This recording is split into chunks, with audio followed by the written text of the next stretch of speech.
Hey guys, HCGChica. I came on today to talk about the topic of exercise combined with the HCG diet. It's a question I get quite frequently, and it's an important one to discuss because whether or not you personally choose to exercise while on HCG could either make you have better results on HCG or it might cause you to actually give up. So what's important to note here is that we are all very different. The state of health that our body is in personally may be very different from the person next to us. It's kind of like if you're a diabetic and you're sitting next to a dude who's just finished the Tour de France, right? And you give a glass of sugar water to each person. Is that glass of sugar water bad for both individuals? Is it good for both of them? Most likely, you know, the bicyclist, a cyclist guy, it's probably going to be really good for him. He's going to need to refuel his muscles, and any carbs he takes in is going to be the thing that he needs. Whereas it's pretty obvious that a glass of sugar water is not a good idea for someone with diabetes.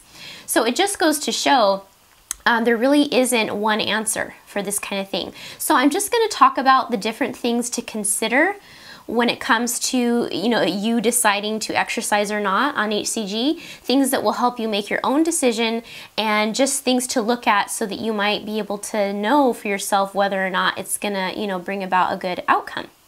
So let's first talk about the HCG diet and your body. The fact that we can lose so much fat so quickly on HCG, especially if we're very overweight and we're at risk for other health complications because of being overweight, obviously then being able to get that weight off quickly is a good thing, right? For example, if you go to the blog post that goes with this video, it's in the description below, I've actually referenced an article that talks about what is actually happening to your liver and your gallbladder when you're gaining weight.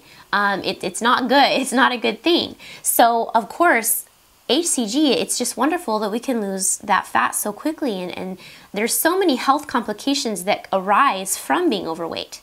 At the same time, however, losing weight and losing weight quickly appears to be a bit of a strain on the body, more so than just maintaining your weight.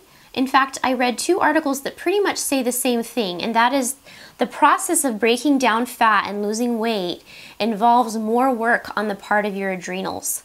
And adrenals are prone to getting fatigue. You may have heard a lot about adrenal fatigue or adrenal insufficiency, adrenal exhaustion. So it's a real thing. Your adrenals can get fatigued. I've dealt with this personally myself on more than one occasion. It's definitely not a fun thing.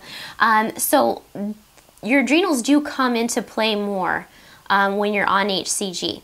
And there's 2 articles that you can go to read more about this on the blog post that goes with the video. One is called How Fat Cells Work, I think, and How Fat Cells Split Apart. But I've referenced those articles if you want to learn more about what's actually happening in your body when you're losing fat. So for those of us who are already dealing with something like adrenal fatigue, or perhaps we're close to it because of the other health conditions that we've been dealing with already, losing weight on HCG could be a bit more taxing for our body than the average person. So while the process of losing fat is, of course, a good thing to do if you're overweight and it's a healthy thing to do, it's still gonna be a bit of work for your body to do that, right? And that's the reason why it's so good that we only do HCG in 3 or 6 week rounds usually. It's good to just do that short period of time and then take a nice long break where our body gets a chance to recover. By doing that, your body can stay, in an optimum working condition, or it might even need some downtime, some healing time after HCG. I'm not afraid to say that on here because I have had so many chronic health issues the last several years, and so being on HCG, I will say it's not necessarily been an easy thing for me to do. And yeah, I would do it all over again because I am in a better state of health now than I was, but it was still taxing on my body while I was on the protocol. Some of my health symptoms were more pronounced, so there is that to consider. So the question is, why is this important? Exercise is work, right? And when I'm not on HCG, I'm at CrossFit 3 to 4 days a week just consistently. I never miss. So you know that this information is coming from a person who believes that exercise is important. I'm definitely not a person who's fishing for reasons to be lazy, or you know, I don't come from a background where I think exercise doesn't really matter. I think exercise matters. So despite, you know, how I feel about exercise, I do find that when I'm on HCG, adding in exercise is just far too much for my body to handle. Even in my current fit state, I'm actually, you know, very, very strong and very fit now, but even now, I still would not be able to incorporate both HCG with exercise as much as I would like to. So when I'm on the HCG protocol, that's pretty much all my body can manage. The HCG protocol, losing fat. That's all it can do.